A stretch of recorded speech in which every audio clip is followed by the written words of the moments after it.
Avengers doomsday के trailer में हमारा स्टीव रॉजर्स नहीं बल्कि ईविल कैप्टन अमेरिका है। ट्रेलर में कई सारे मेजर कैरेक्टर्स मिसिंग हैं जो कि मूवी में तो होंगे बट ट्रेलर में वो नहीं हैं। कई सारी चीजें मार्वल ने ट्रेलर से डिजिटली रिमूव भी कर दी हैं। सो यहाँ पर कोई कैरेक्टर खड़ा है जिसे डिजिटली रिमूव कर दिया गया है और मार्वल अपने ट्रेलर्स में हमेशा ऐसा करता है। इन्फिनिटी वॉर और एंड गेम के टाइम पर भी मार्वल ने ऐसा किया था। गाइज, आप लोगों के बहुत सारे क्वेश्चंस मुझे मिले हैं, तो बिना किसी देरी के let's break it all down. काफी लोग कंफ्यूज हैं कि स्टीव यहाँ पर ये ब्रोकन म्योलनीर क्यों समन कर रहा है। गाइज, ये थॉर लव एंड थंडर से म्योलनीर का ब्रोकन वर्जन है जिसका यूज वहाँ जेन फोस्टर ने किया था। इसमें ये क्रैक्स इसलिए हैं क्योंकि थॉर रैग्नारॉक में हेला ने इसे तोड़ा था और फिर थॉर लव एंड थंडर में ये हैमर खुद को रीअसेंबल कर लेता है और उसके बाद से थॉर इसी शैटर्ड म्योलनीर का यूज करता है अपने स्टॉर्म ब्रेकर के साथ। आप यहाँ अब भी हैमर के ऊपर इन क्रैक्स को नोटिस कर सकते हैं। कंटिन्यूटी की वजह से इन क्रैक्स को यहाँ पर दिखाना जरूरी है ताकि फैंस को आइडिया हो जाए कि ये म्योलनीर का कौन सा वर्जन है। बट कमाल की बात यहाँ पर ये है कि यहाँ स्टीव रॉजर्स के इस न्यू लुक को देखने के बाद काफी सारे फैंस ने ये एनालाइज किया है कि ये हमारा अर्थ 616 वाला स्टीव रॉजर्स नहीं है,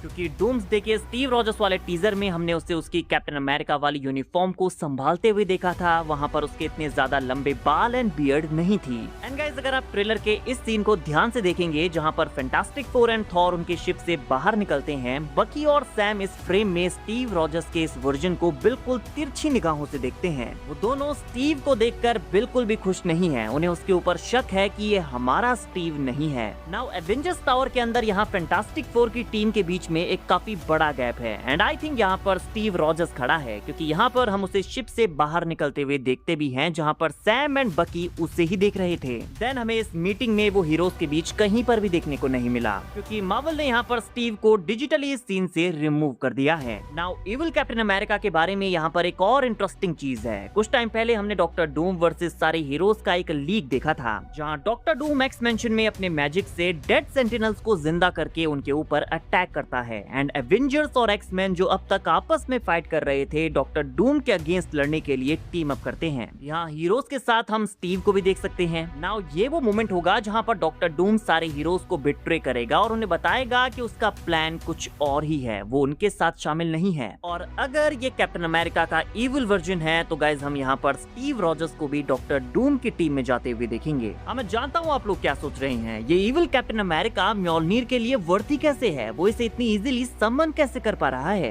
guys, original secret empire Hydra Captain America story line में वो म्योलनीर को रियलिटी मैनिपुलेशन की वजह से लिफ्ट कर पाता है। नाउ यहाँ पर भी हो सकता है इसे इसी तरह से एक्सप्लेन किया जाए कि वो फैंटास्टिक फोर की शिप में अर्थ 828 से अर्थ 616 में आने वाला है, तो वो एक दूसरे यूनिवर्स से आया है, तो हो सकता है कि म्योलनीर उसे इतनी जल्दी जज ना कर पाए और मे बी डॉक्टर डूम उसके ऊपर अपने मैजिक का यूज करने वाला है जिससे उसके पूरे कैरेक्टर की रियलिटी ही चेंज हो जाएगी और वो म्योलनीर को लिफ्ट कर पाएगा। क्योंकि ट्रेलर में हमने डॉक्टर डूम के गॉन्टलेट में उसका मैजिक रून देखा है और उसका मैजिक कितना पावरफुल है ये भी हम देख चुके हैं, क्योंकि जो बंदा स्टॉर्म ब्रेकर को 2 उंगलियों से रोक सकता है वो यूनिवर्स के किसी भी अदर वेपन को एक खिलौने की तरह मैनिपुलेट करेगा। एंड म्योलनीर को तो हेला भी तोड़ चुकी है, तो शायद डॉक्टर डूम के लिए उसको ओवर पावर करना कोई बड़ी बात नहीं होगी। तो डॉक्टर डूम जब हीरोज के सामने खुद को as a big villain reveal करेगा तो स्टीव रॉजर्स का रिवील यहाँ पर सारे हीरोज एंड इवन फैंस के लिए भी काफी बड़ा शॉक होने वाला है। गाइज, आपका इविल स्टीव रॉजर्स के बारे में क्या कहना है कमेंट करके बताइए। नाउ गाइज, बात करते हैं उन कैरेक्टर्स की जो कि मूवी में अपीयर होने वाले हैं बट ट्रेलर से उन्हें डिजिटली रिमूव कर दिया गया है या उन्हें यहाँ फीचर ही नहीं किया गया। डॉक्टर स्ट्रेंज इस लिस्ट में सबसे पहले आता है। लास्ट टाइम हमने उसे क्लेया के साथ डार्क डायमेंशन में जाते हुए देखा था ताकि वो इनकर्जन्स को रोक सकें। इनकर्जन्स की शुरुआत बेसिकली इसी मूवी से हुई थी। Doctor strange multiverse of madness की एंडिंग जोनाथन हिकमैन की टाइम रन्स आउट स्टोरी की तरफ हिंट करती है। यहाँ स्ट्रेंज इवेंचुअली डॉक्टर डूम के मल्टीवर्स को बचाने के प्लान में उसकी हेल्प करने के लिए रेडी हो जाता है, बिकॉज स्ट्रेंज को लगता है कि डूम सही कर रहा है, तो हम यहाँ पर स्ट्रेंज को डूम की टीम में देखने वाले हैं। एवेंजर्स सीक्रेट वॉर्स के लीक कॉन्सेप्ट पार्ट्स में हमने डॉक्टर स्ट्रेंज को यहाँ डूम का राइट हैंड बना हुआ देखा भी है।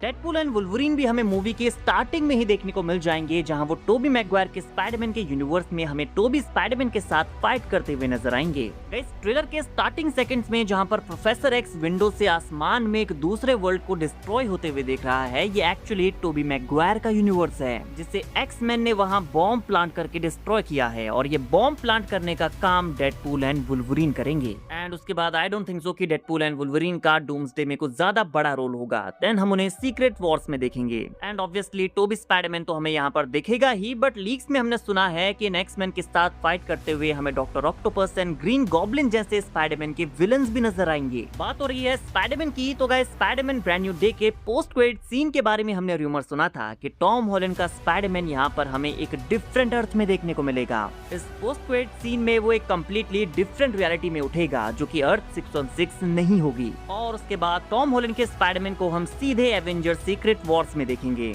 आप सोच रहे होंगे कि स्पाइडरमैन ब्रांड न्यू डे के बाद हल्क के साथ क्या होगा, वो डूम्सडे के ट्रेलर में क्यों नहीं है। गाइस मुझे लगता है कि ब्रूस बैनर सैवेज हल्क में टर्न होने के बाद वापस से काम डाउन भी हो जाएगा, और यहाँ पर जितना भी डैमेज उसने किया होगा उसकी वजह से डिपार्टमेंट ऑफ डैमेज कंट्रोल उसे अरेस्ट कर लेगी। डूम्सडे के इवेंट्स के दौरान वो प्रिजन में होगा, लेकिन एवेंजर्स सीक्रेट वॉर्स में जब बैटल वर्ल्ड बन जाएगा देन हम उसे यहाँ पेयर होते हुए देखेंगे। Monika Rambo and captain Marvel का भी इस मूवी में छोटा सा रोल बताया गया है। गाइस द मार्वल्स के एंड में मोनिका रैम्बो एक्स-मैन के यूनिवर्स में ट्रैप हो गई थी, तो डूम्सडे में इस चीज को भी डेफिनेटली एड्रेस किया जाएगा। उस पोस्ट क्रेडिट सीन में हमें बीस्ट भी देखने को मिला था, वो ट्रेलर में नहीं है बट वो मूवी के लिए कंफर्म हो चुका है। आई थिंक बीस्ट के विजुअल इफेक्ट्स यहाँ पर अभी कंप्लीट नहीं हुए होंगे बिकॉज ये काफी ट्रिकी कैरेक्टर है। बट एवेंजर्स वर्सेस एक्स-मैन की जो ये फाइट हमें ट्रेलर में देखने को मिली है वो भी यहाँ एक्समेंशन में किसी हीरो के साथ फाइट कर रहा होगा। बाइनरी भी हमें यहाँ पर देखने को मिली थी, तो डूम्सडे में वो भी अपीयर होने वाली है। गाइस नाइट ट्रॉलर भी यहाँ पर अपीयर होने वाला है, जो कि हमने सुना है कि मिस्टर फैंटास्टिक के साथ हमें डूम्सडे में फाइट करता हुआ देखने को मिलेगा। एंड इस मेंशन वाली फाइट में वो भी कहीं पर बैकग्राउंड में फाइट कर रहा होगा। ट्रिकी विजुअल इफेक्ट्स की वजह से अभी इस कैरेक्टर को भी हिडन रखा गया है। नाउ एंड्रू गारफील्ड के स्पाइडरमैन को मैं डूम्सडे में एक्सपेक्ट नहीं कर रहा हूँ। मुझे लगता है कि वो सीधे सीक्रेट वॉर्स में आएगा।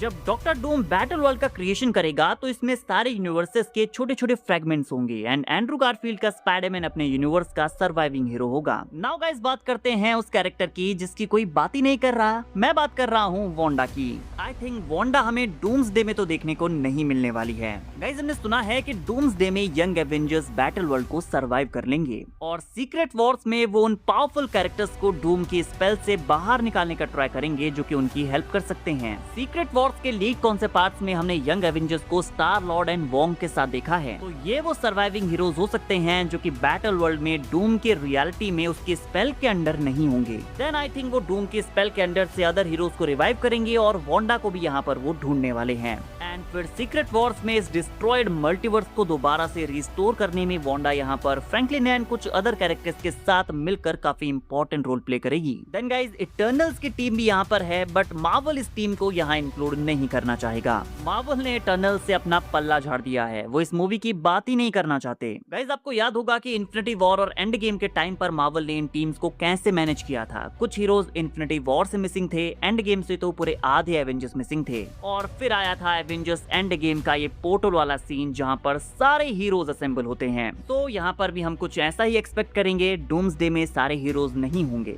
सीक्रेट वॉर्स में सारे हीरोज हो सकते हैं बट वो अलग अलग रीजन में होंगे। बट सीक्रेट वॉर्स के एंड में एक ऐसा मोमेंट जरूर आएगा जो कि एंड गेम के इस पोर्टल वाले सीन से भी 10 गुना ऊपर के स्केल पर होगा। गाइस आपके अकॉर्डिंग डूम्सडे के इस ट्रेलर से कौन कौन से कैरेक्टर्स मिसिंग है, आप इस मूवी के लिए कितने एक्साइटेड हैं, कमेंट करके बताइए। ट्रेलर की कोई ऐसी डिटेल जो ओनली आपको पता है वो भी कमेंट सेक्शन में जरूर बताना। बाकी वीडियो अगर अच्छी लगी हो तो वीडियो को लाइक एंड चैनल को सब्सक्राइब करना ना भूलें, बिकॉज ऐसी ही अमेजिंग वीडियोस हम डेली लाते रहते हैं।